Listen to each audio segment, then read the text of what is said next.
So yun, good PM po sa inyo lahat mga tol, no? So welcome back sa ating YouTube channel mga tol. At yun na nga, nandito na tayo sa area mga tol. Sa oras na Brad? Pito na siya, so mag alas 5 pa lang.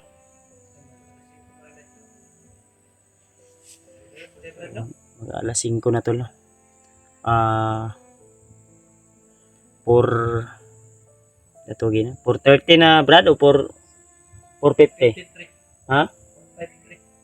4:53 na po ng hapon mga tol. So mga 3 oras yata kaming nagbiyahe papunta dito. Then naglalakad pa kami tol. Kaya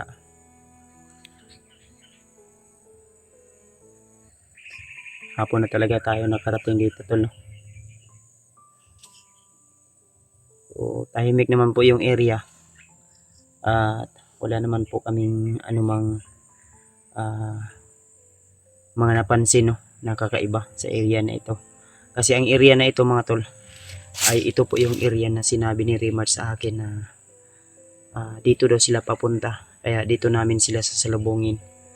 So natawagan natin sila kanina, so hindi po sa messenger kundi sa number nila, kasi sa messenger mga tol ay umiikot-ikot lang yung walang signal siguro doon banda sa kanila, at yung sa tawag sa number ay malabo, hindi masyado. Pero ang narinig ko sa kanya na dito sila na area, sinabi niya sa akin na dito kami aakyat na bundok para salubungin sila kasi maraming kalaban po yung nakaharang sa kanila, no? So sa hindi kalayuan sa area na ito mga tol, mga 1,000 yata, 1,000 meter o hindi, may maliit na daanan. So doon kami galing ni William, then pumasok kami dito sa area na ito kasi upang magmanman, no, kung may mga mapansin tayong ingay o di kaya may mga mapansin tayong kalaban. So hindi lang tayo kumpiyansa mga tol kasi hindi natin kabisado talaga ang area na ito. Hindi natin kontrolado yung galaw ng mga kalaban natin, no? Lalo na isa tayo sa target ng mga kalaban ngayon. So kailangan salubungin natin sila Rimart bago magpasko. Makauwi na po sila na safety sa kanilang kanya-kanyang pamamahay o pamilya mga tol.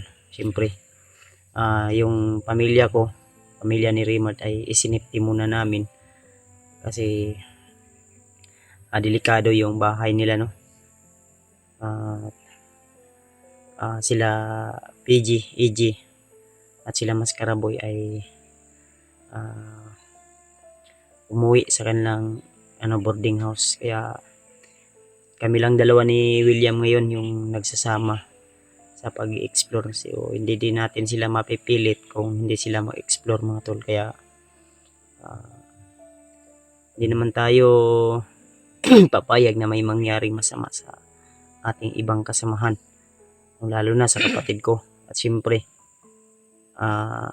nung time na nahuli si Rimart, na hindi ko siya natulungan dahil nandun ako sa area kung saan po ay medyo malayo talaga, kaya nagpapasalamat po talaga ako dahil laging gumagabay sa kanya si Lolo Ambo, no? So yun din po yung gusto kong ma-meet, si Lolo Ambo.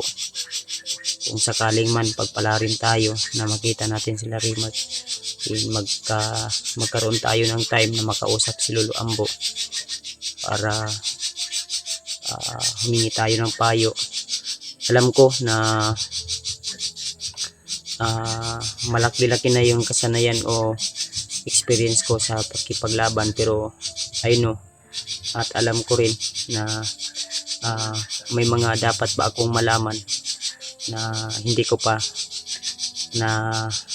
hindi ko pa alam na kailangan ko pang matutunan mga tol.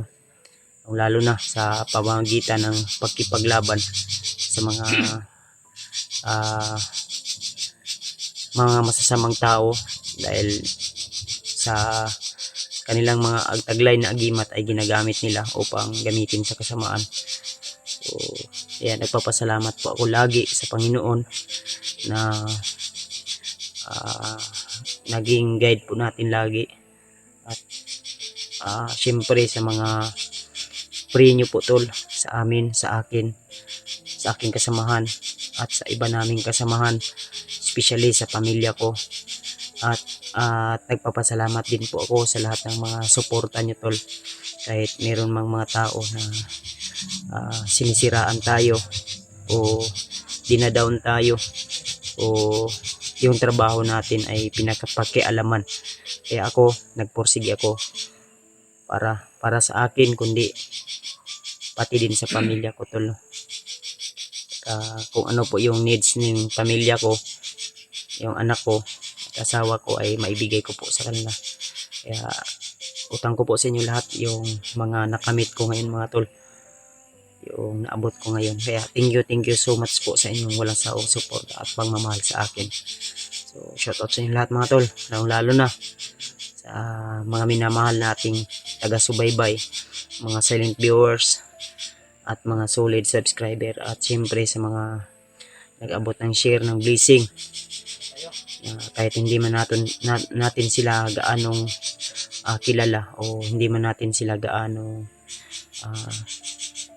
ka-close, ay nag-share pa rin sila ng blessing para may magamit po ako sa anumang uri na gastusin, o lalo na sa pag-explore ko. Kaya thank you so much po talaga, lalo na kay Kuya Romulo, at siyempre sa kanyang napakagandang asawa na si Ate Judith, at siyempre sa kanyang buong pamilya. So naway magtagumpay tayo kuya, naway magtagumpay po tayo ate sa ating misyon, sa aking misyon, at yung buong team ko, no, yung buong kasama ko, hindi team, buong kasama ko. Kasi kung tatanungin ako kung may team ba ako, wala po akong team, solo po ako. Ako po ay gumagabay lang sa kanila bilang kumbaga nauna sa kanila sa pag hunting o sa pagiging hunter sa larangan ng social media. Kaya ang tinatawag nila sa amin, sa aming mga supporters, na kami po yung Team Pogi. Kumbaga naging sakop sila ng kagwapuhan ko. Kaya thank you so much po talaga tol, no, sa inyong suporta at pagmamahal sa amin. Nakilala po kami dahil hindi sa kumbaga nakilala kami sa pangalan ng aming grupo o samahan bilang mga gwapo at pugi. So kaya salamat lalo na kay Ate Milda Galang, kay Tita M Victoria, ayan, shout out po kay MD Daos, kay Ate GRC Ribas, at kay utol natin dyan Jigo, shout out po, at saka kay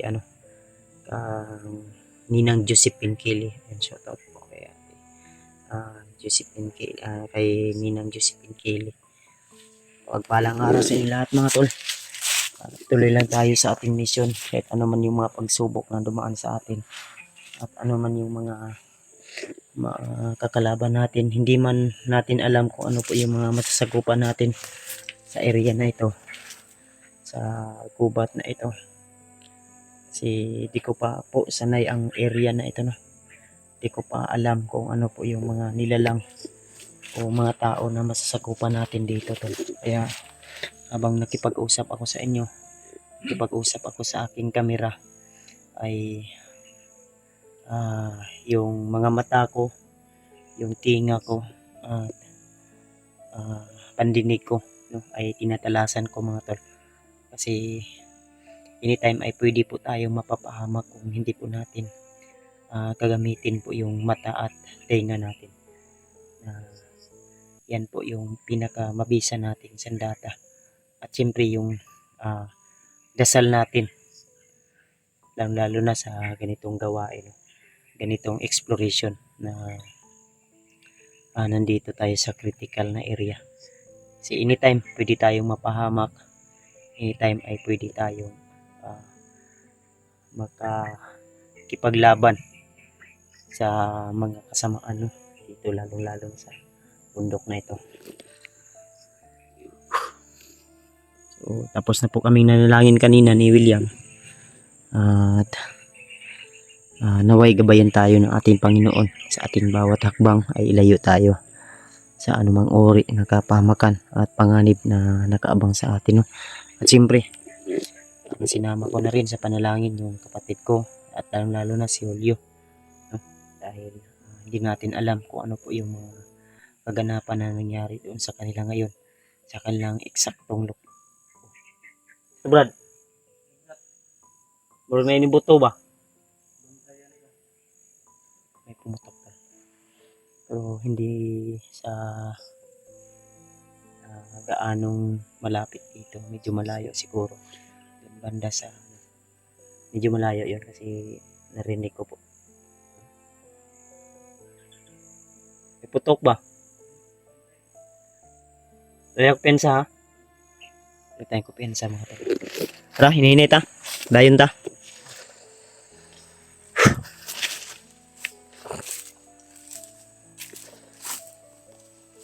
Yan. Sama natin si William mga tol. Suportahan natin tol. Si Brad William. Ganda nga po po. So, yan o. Yung ID ni Brad William. So, lisensyado na po si William. Hindi yan lisensya, Brad. Diba? Lisensya kumbaga ba? Pwede kung pumatay ka na walang kumbaga kung doon tayo sa patag kung mang-rape ka, pwede ka nang hulihin kasi may national ID. Bakulang. Anytime pwede ka nang kung mang-rape ka kasi wag mong yung kuan mo. Sabi mo nga sa akin, may support pa ako. Yung wag mong itira sa babae yan kasi support pa yan baka ikaw yung mabirginan. Siyempre mga tol, pag hindi pa yan mabibiyak, kailangan biyakin pa yan. Ngayong anong tawag nito? Ngayong bagong taon dapat mabiyak na yan bago magbagong taon. Sama ka sa akin. Sama tayo. Doon tayo sa center. May operation tuli doon kung baga.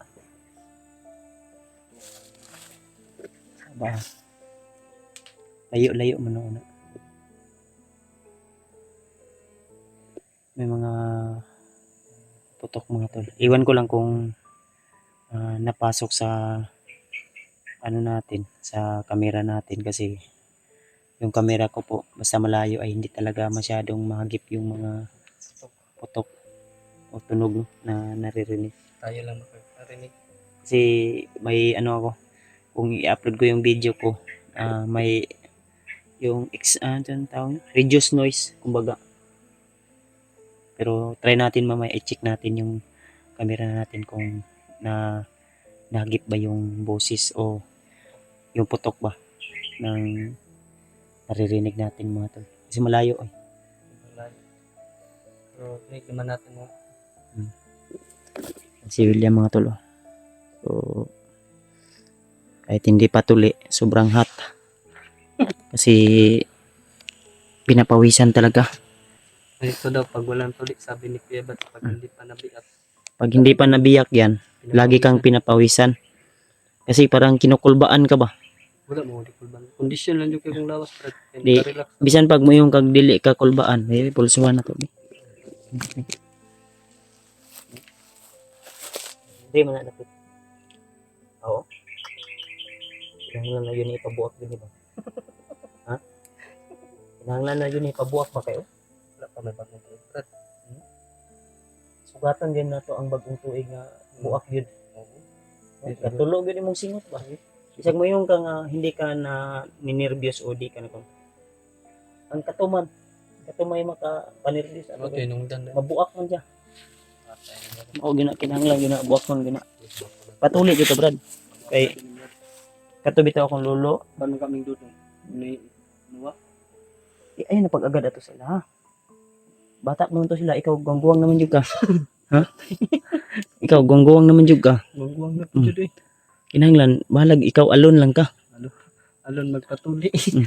Ikaw na bahala diha. Ayo, si balik-balik ka na. Pre, kay, Okay na kayo. Mas mayo man ang wa sila kabalo. Ang karon kabalo sila. Tol, kung nalaman nyo ngayon, tol, comment kayo, tol. So, advisean nyo si William kung anong dapat gawin. Kung gusto ka, ganyan lang habang buhay. may nagmay na nga sa akin. Tapos, Ha? binubulabog Gani. na naman Huwag kang mahiya. Ang importante, mabuyak mo yan.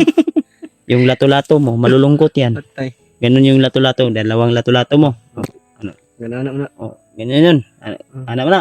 Ana. Pag yumuko yan, mabahuan yan. Mabahuan yan. Kailangan ipabiyak mo yan kasi yung tik-tik mo, delikado na. Baho. Mabaho na yan. Ay, binigtik-tik ng tiguang kay Tagko. dagko judi ay. Mabantayan, magkatanggal man ko sa akin. Tanggal judi ay. Nagmaligo ko ba? Kumahimo nata di sa bukid. Ayo sa tanggal lagyod. Pag uli na. Atay. Kasi mga tol, so, kunting Tatawaan lang. katuwaan lang po mga tol. Para kahit pagod ay maiibsan yung kalungkutan o pagod na nararamdaman natin mga tol. Kasalin po tol. So, alam nyo naman pag si Kuya Buds pagdating sa seryosong laban ay seryoso po tayo. Kaya tayo po pensagin mga tol. Tara, ninit ah.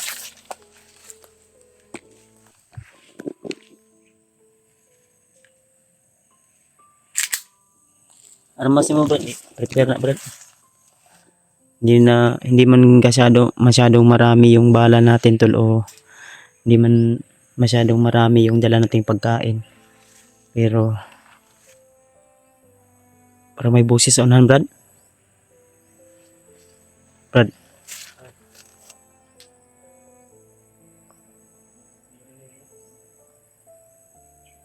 Busis sa unahan.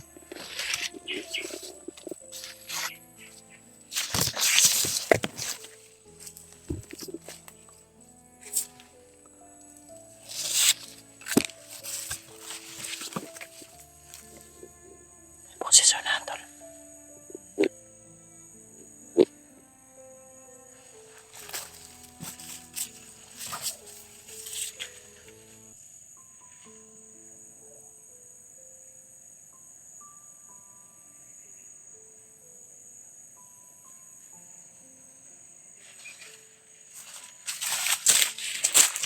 May mga tao sa unahan tol. May mga tao sa unahan. Brad. Dito, banda Brad oh. Ay ko pensa, huwag tayong tados-dalos. Huwag ka tayong magsinta.